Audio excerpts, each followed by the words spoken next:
who actually confirmed to me that Professor Magoha had passed on about 5 minutes before then.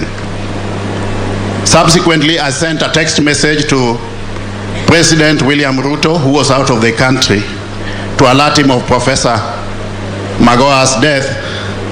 And indeed, he called me back within a couple of minutes to confirm whether it was true that Professor Magoha had actually passed on, because it was barely 2 weeks when we were with him at State House.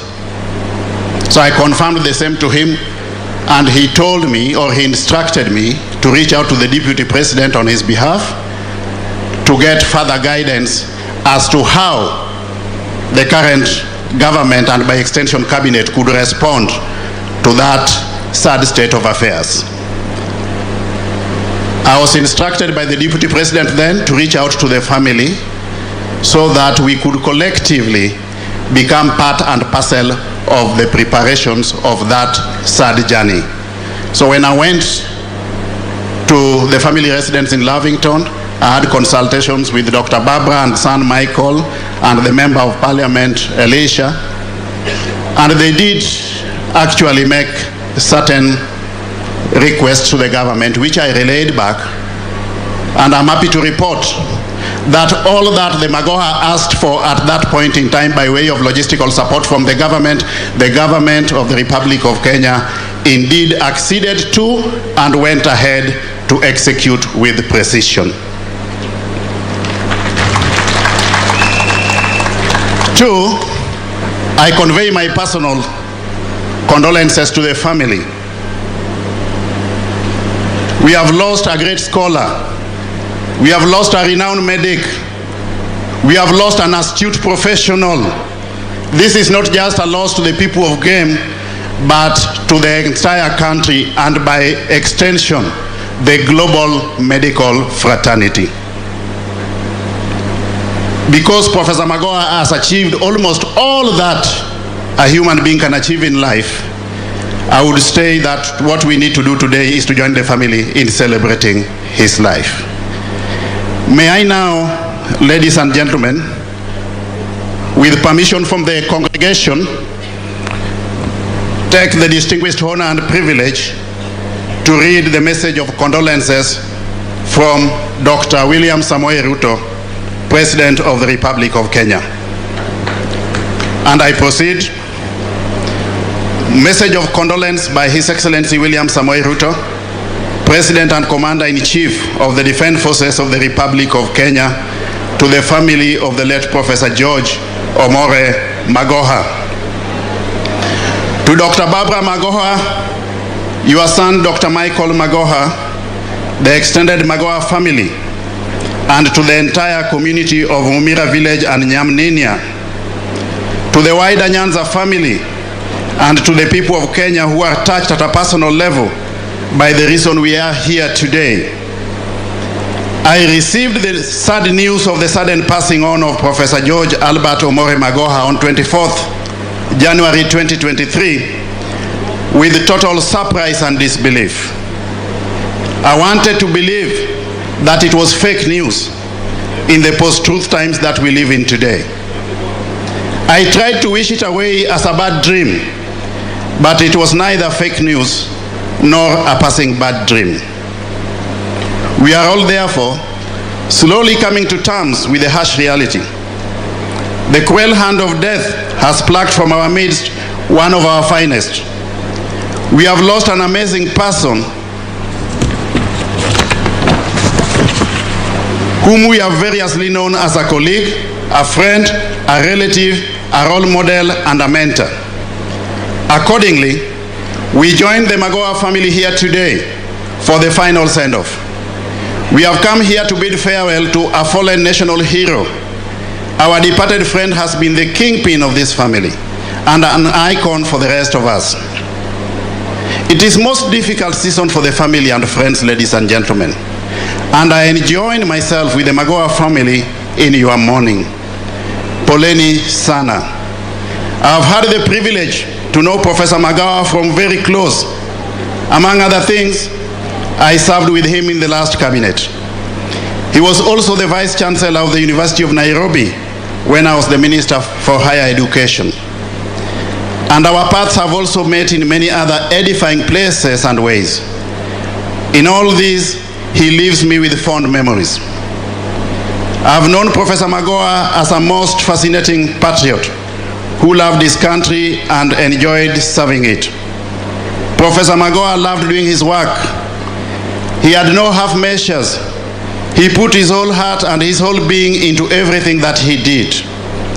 And he believed in whatever he did. If he did not believe in it, he did not even begin doing it, ladies and gentlemen.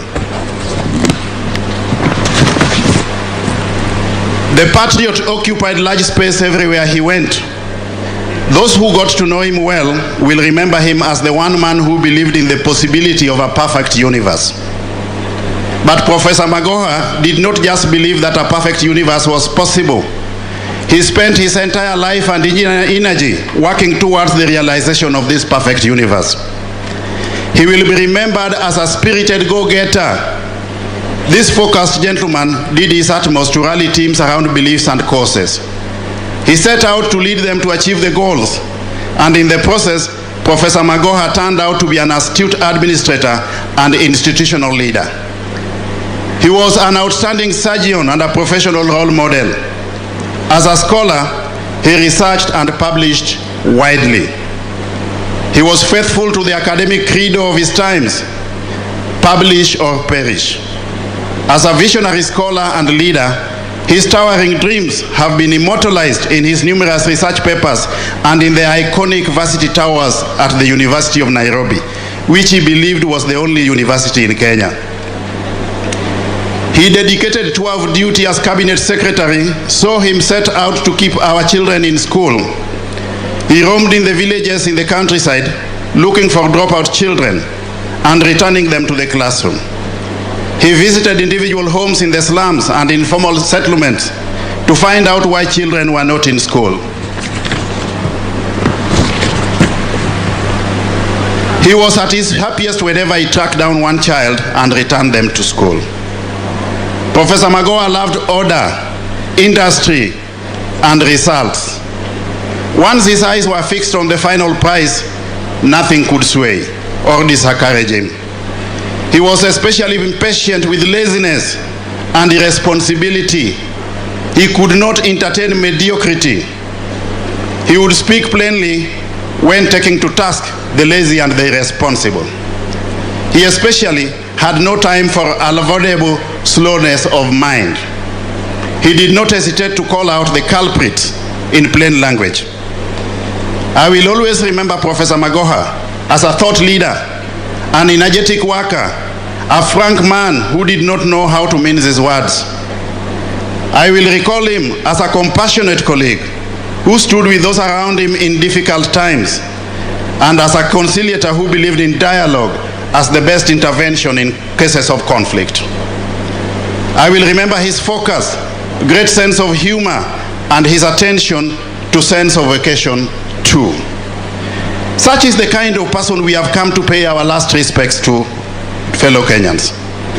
A man who grew to be bigger than the family space could hold, nor could this village hold.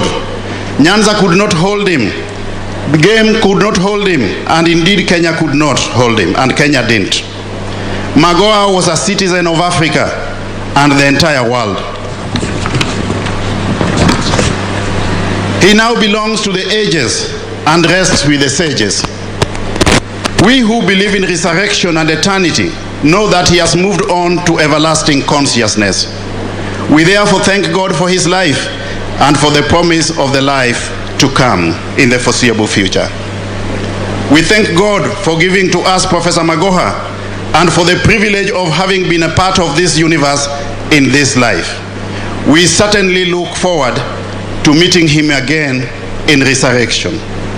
Meanwhile, Dr. Barbara and the entire Magoha family, I say once again, poleni sana. May God wipe away your tears and sorrow. May he cause you to smile and laugh again. And may Professor George Albert Omore Magoha soul find perfect rest and peace in eternity. Amen. dated this 11th